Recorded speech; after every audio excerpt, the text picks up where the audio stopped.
স্বর্ণালঙ্কারের প্রতি মোহনে এমন রমণী খুঁজে পাওয়া দুষ্কর। উৎসব কিংবা পার্বণে জুয়েলারি দোকানগুলোতে বাড়ি ভিড়, কিন্তু এখন স্বর্ণ কিনতে গিয়ে উল্টো মোহভঙ্গের যন্ত্রণা পোহাতে হচ্ছে তাদের। দাম শুনে কপালে ঠেকেছে চোখ, বিষণ্ণ মনে বাড়ি ফিরতে হচ্ছে অনেককেই। বিশ্বজুড়ে রমণীদের এই দুঃখের নেপথ্যে একজন, মার্কিন প্রেসিডেন্ট ডোনাল্ড ট্রাম্প। গত বছরের ২০ জানুয়ারি দ্বিতীয় মেয়াদে আনুষ্ঠানিকভাবে প্রেসিডেন্ট হিসেবে দায়িত্ব গ্রহণ করেন ট্রাম্প। তখন পর্যন্ত স্বর্ণের দাম স্থিতিশীলই ছিল, কিন্তু এরপর বিশ্বজুড়ে যা করেছেন ট্রাম্প তাতে অস্থির গোটা বিশ্ব। সেই অস্থিরতার ঢেউ আছড়ে পড়েছে স্বর্ণের বাজারেও। ২০২৫ সালের ২৭ জানুয়ারি বিশ্ববাজারে আউন্স প্রতি যেই স্বর্ণের দাম ছিল $২,৭৪১, সে একই স্বর্ণ ২০২৬ সালের ২৬ জানুয়ারিতে এসে বিক্রি হচ্ছে $৫,০৭৬। অর্থাৎ বছর ঘোরার আগেই আউন্স প্রতি স্বর্ণের দাম বেড়ে প্রায় দ্বিগুণ হয়েছে। মাঝের সময়টাতে গড়েছে একের পর এক রেকর্ড। স্বর্ণের এমন আকাশচুম্বী দাম বাড়ার পেছনে বিশ্লেষকদের অভিযোগের তীর ট্রাম্পের দিকেই।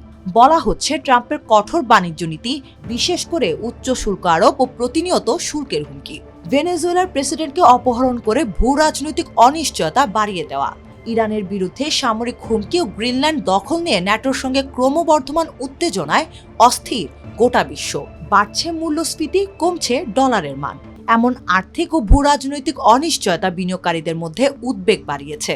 ফলে নিরাপদ বিনিয়োগ হিসেবে স্বর্ণের চাহিদা বেড়েছে। তাছাড়া ভবিষ্যৎ সংকটের কথা ভেবেও এই ধাতু মজুতে ঝুঁকছে কেন্দ্রীয় ব্যাংকগুলো, যা স্বর্ণের বাজারকে করে তুলেছে আরও অস্থির। স্বর্ণের প্রতি বিশ্বজুড়ে এমন আকর্ষণের কারণ মূলত ধাতুটির স্বল্পতা। এরই মধ্যে স্বর্ণের বেশিরভাগই উত্তোলন হয়ে গেছে।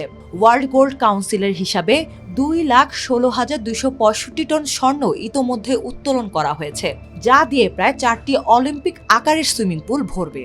অথচ যুক্তরাষ্ট্রের ভূতাত্ত্বিক জরিপ সংস্থা বলছে ভূগর্ভে আর মাত্র ৬৪,০০০ টন স্বর্ণ রয়েছে।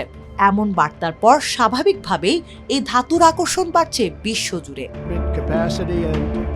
ট্রাম্পের শুল্ক নীতি ও সুদ হার কমানোর ঘোষণার কারণে স্বর্ণে বিনিয়োগ বাড়াচ্ছেন বিনিয়োগকারীরা, যার প্রভাব পড়ছে বাজারে। বিপরীতে বিশ্বের বিভিন্ন দেশে উৎসব ও অনুষ্ঠানে স্বর্ণ উপহারের রীতি আছে।